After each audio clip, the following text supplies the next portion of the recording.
Welcome everyone, this is Manisha. We are taking another chapter of class 12 political science, which is contemporary South Asia. Let's take the overview first.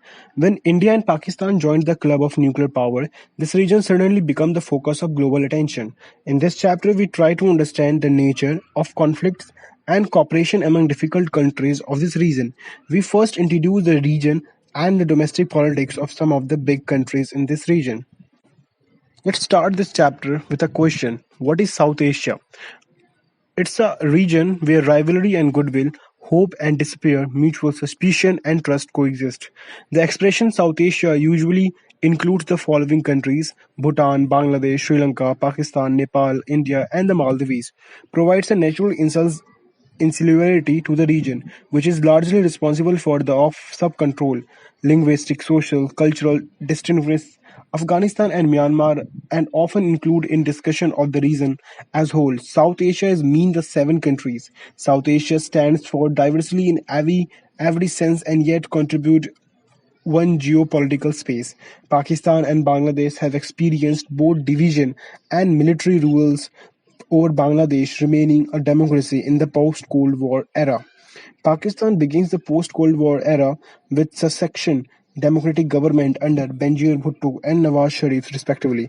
In 2006, a successful popular uprising led to the restoration of democracy and reduced the king to a nominate position. From the experience of Bangladesh and Nepal, democracy is becoming an accepted norms in this entire region of South Asia. Bhutan is still a monarchy, but the king has initiated plans for its transition to a multi-party democracy. In 2005 June, the Parliament of Maldives voted unanimously to introduce a multi-party system. The Maldivian Democratic Party (MDP) dominates the political affairs of the islands. Democracy strengthened in the Maldives after 2005 election when some opposition parties were legislated. Significant findings believe that democracy could flourish and find support only in prosperous countries of the world. The experience of democracy of the four big countries of the region, other than India, the military and democracy in Pakistan. After Pakistan framed its first constitution, General Ayub Khan took over the administration of the country and soon get himself elected. He had to give up office when there was popular dissatisfaction against his rule. This gave way to military takeover again under General Yahya Khan. During Yahya military's rules, Pakistan faced the Bangladesh crisis, and after a war with India in 1971, East Pakistan broke away to emerge as an independent country called Bangladesh. After this, an elected government under the leadership of Zulfikar Ali Bhutto came to power in Pakistan from 1971 to 77. Bhutan Bhutto government was removed by General Zia-ul-Haq in 1977. General Zia faced a pro-democracy movement from 1982 onwards, and an elected democratic government was stabilized. Once again in 1988 under the leadership of Benazir Bhutto. In the period that followed, Pakistani politics centered around the competition between her party, the Pakistani People Party and Muslim League. This phase of election democracy lasted until 1999, when the army stepped in again and General Pervez Musharraf removed Prime Minister Nawaz Sharif in 2001. General Musharraf got himself elected as the President of Pakistan countries to be ruled of by army. Through the army rulers have held some elections to give their rule a democratic image. Several factors like the social dominance of the other military clergy, landowning aristocracy has led to the frequent overthrow of elected government and the establishment of military government. Pakistan conflicts with India has made the pro-military groups more powerful. These groups have often said that political parties and democracy in Pakistan are fluid, that Pakistan's security would be harmed by selfish-minded parties and chaotic democracy, and that the army stays in power in therefore justified. There has been a strong pro-democracy sentiments in the country. Pakistan has a courageous and relatively free press and a strong human rights movement. The lack of genuine international support for democracy rule in Pakistan has further encouraged the military to continue its domination. The US and other Western countries have encouraged the military authoritarian rule in the past for their own reason. Given their fear of threat of whole they call global Islamic terrorism and the operations that Pakistani nuclear arsenals might fail into the hands of these territorial terrorist groups, the military regime in Pakistan has been seen as a protector of Western interests in West Asia and South Asia. Let's talk about democracy in Bangladesh. Bangladesh was a part of Pakistan from 1947 to 1971. It consists of partitions areas of Bengal and Assam from British India. The people of this region resented the domination of Western Pakistan and the imposition of the Urdu language. They began protest against the unfair treatment meted out of the Bengali culture and language. They also demanded fair representation in administration and a fair share in political power. Sheikh Mujib Rahman led to the powerful struggle against West Pakistan domination. He demanded autonomy for the eastern region. In the 1970s elections in then Pakistan, the Awami League, led by Sheikh Mujibur, won all the seats in East Pakistan and secured a majority in proposed constitutional assembly for the whole of the Pakistan. Sheikh Mujib was arrested under the military rule of General Yahya Khan. The Pakistani army tried to suppress the mass movements of Bengali people. Thousands were killed by the Pakistani armies. This led to a large-scale migration into India, creating a huge refugee problem for India. The government of India supported the demand of the people of East Pakistan for their independence and helped them financially and militarily, resulting in a war between India and Pakistan in democracy 1971 that ended in the surrender of Pakistan forces in East Pakistan and the formation of Bangladesh as an independent country. Bangladesh drafted its constitution declaring faith in secularization, democracy, and socialism. In 1975, Sheikh Mujib got the constitution amended to shift from the parliamentary to the presidential form of government. He was abolished the all parties except his own, the Awami League. This led to a conflict and tensions. The military ruler Ziaur Rahman formed his own Bangladesh National Party and won elections in 1979. He was also assassinated, and other military takeover followed under the leadership of Lieutenant General H.M. Irshad. Students were in the forefront. Irshad was forced to allow political activity on a limited scale. He was later elected as president for 5 years. Mass public protest made Irshad step down in 1990s. Elections were held in 1991. Since then, representative democracy based on multi-party elections has been working in Bangladesh. Let's talk about monarchy and democracy in Nepal. Nepal was a Hindu kingdom in the past and then a constitutional monarchy in the modern period for many years. The king accepted the demand for a new democratic constitution in 1990. In the wake a strong pro-democracy movement. During the 19th, the Maoists of Nepal were successful in spreading their influence in many parts of Nepal. They believed in armed insurrections against the monarch and ruling elites. This led to violent conflicts between the Maoist guerrillas and the armed force of the king. A triangular conflict among the monarchists forced the Democrats and the Maoists. In April 2006, there were massive countrywide and pro-democracy protests. The strugglist pro-democracy forces achieved their first major victory when the king was forced to restore the Houses of Representatives that had been dissolved in April 2002. The largely non-violent movement was led by seven party alliances, which was known as SPA, the Maoist and Social Activities. The Maoists and some other political groups are also deeply suspicious of the Indian government and its role in the future of Nepal. Ethnic conflicts and democracy in Sri Lanka.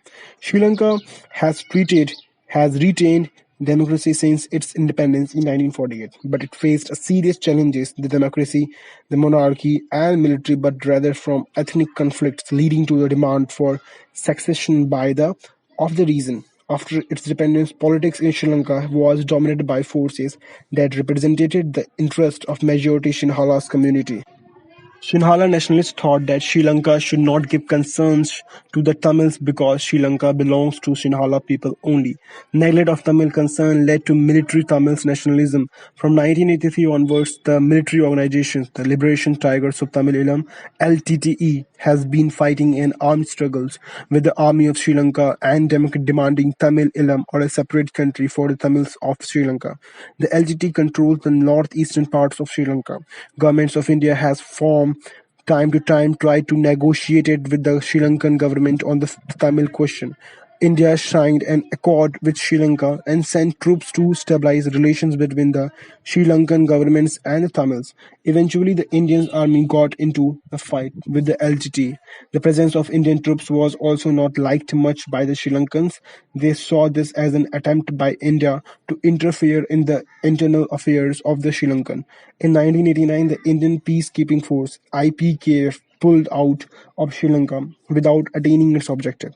The Sri Lankan crisis continues to be violent, and Scandinavian countries such as Norway and Iceland have been trying to bringing the warring groups back to negotiations. Sri Lanka was one of the developing countries to successfully control the rate of growth of population, the first country in the region to liberalize the economy, and it has had the highest per capita gross domestic production (GDP) for many years right through the civil war. Let's talk about India-Pakistan conflict. Soon after the partitions, two countries got embroiled in a conflict over the fate of Kashmir. Pakistani government claimed that Kashmir belongs to it. Wars between India and Pakistan in 1947 and 48 and 65 failed to settle this matter. The 1947 and 48 war resulted in the division of provisions into Pakistani conflict occupations Kashmir and Pakistani occupied Kashmir, which was known as POK, and the Indian provisions of Jammu and Kashmir divided by the line of control. India won a decisive war against Pakistan, but the Kashmir issue remained unsettled. India's conflict with Pakistan is also over strategic issues like the control of Siachen Glacier and over acquisition of arms. The arms races between the two countries assumed a new character with both states acquiring nuclear weapons and, and missiles to deliver such arms against each other in the 1990s. In 1998, India has conducted nuclear explosions in Pokhran. Pakistan responded within a few days by carrying out a nuclear test in the Chagai Hills. Since then, India and Pakistan seems to have built a military relationships in which the possibility of a direct and full-scale war has declined. India's government blames over Pakistan's the very first Indian government has blamed the Pakistan government for using a strategy of low-key violence by helping the Kashmir militants with arms, training, money, and protections to carry out terrorist strikes against India. Indian governments also believes that Pakistan had aided the pro-Khalistan militants with arms and ammunitions during the period of 1985 and 1995.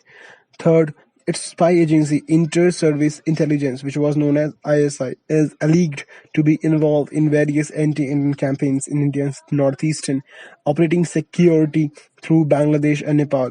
Pakistani government blames over time over India are Pakistani government blames that Indian government and its security agencies for fomenting troubles in the provides of Sindh and Balochistan. Indian River dispute. India and Pakistan also have problems over the sharing of river waters. Until 1960s, they were locked in a freaks argument over the issue of river of the Indus basin.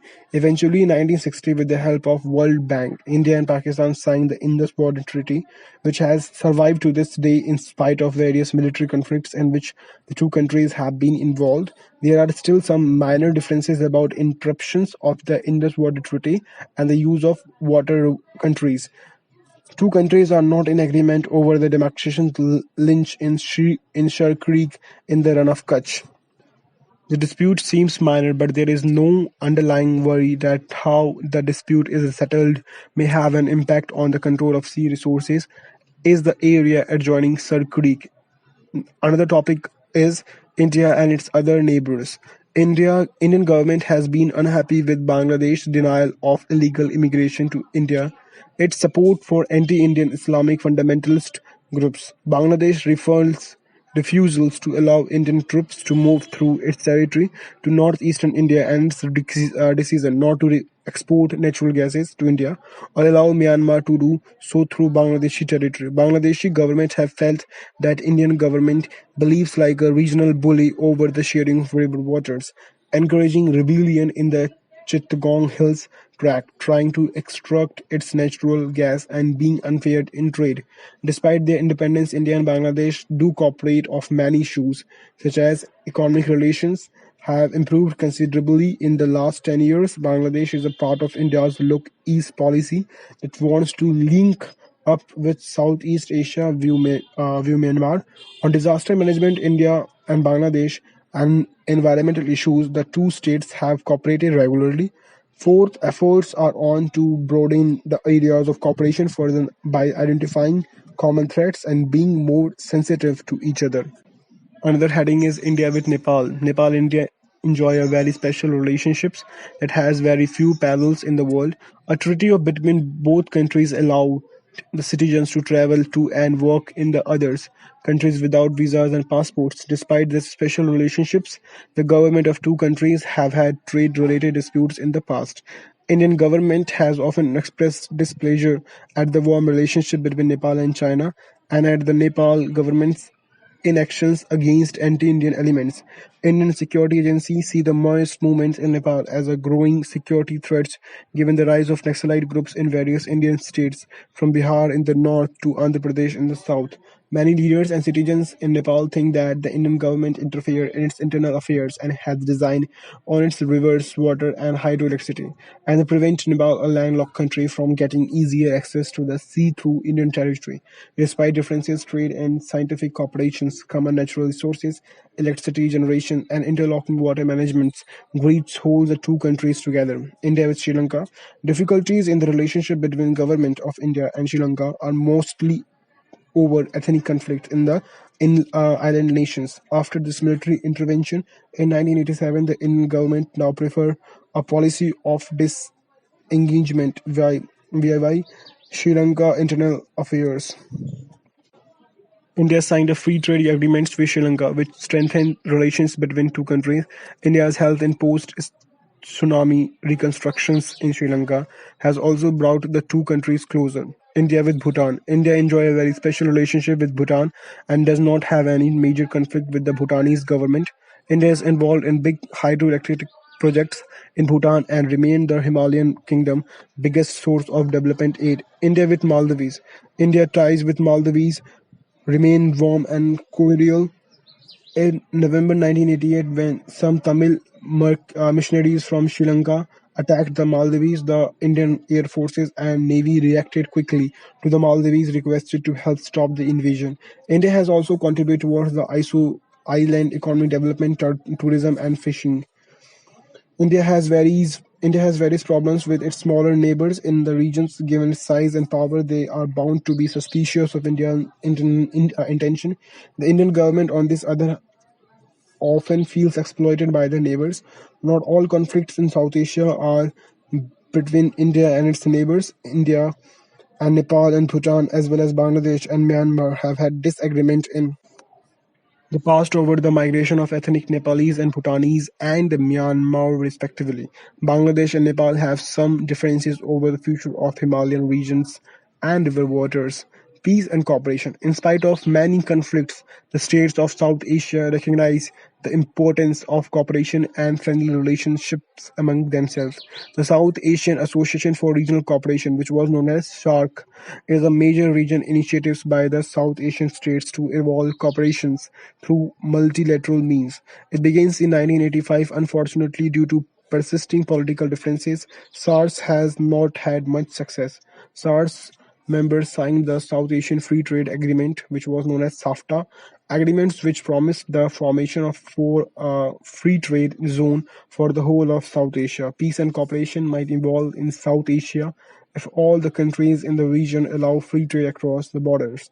This is the spirit behind the idea of SAFTA.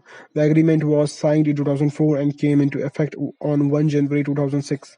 SAFTA aims at lowering trade tariffs by 20% by 2007, but some of our neighbors fear that SAFTA is a way for India to invade their markets and to influence their societies and politics through commercial ventures and a commercial presence in their countries.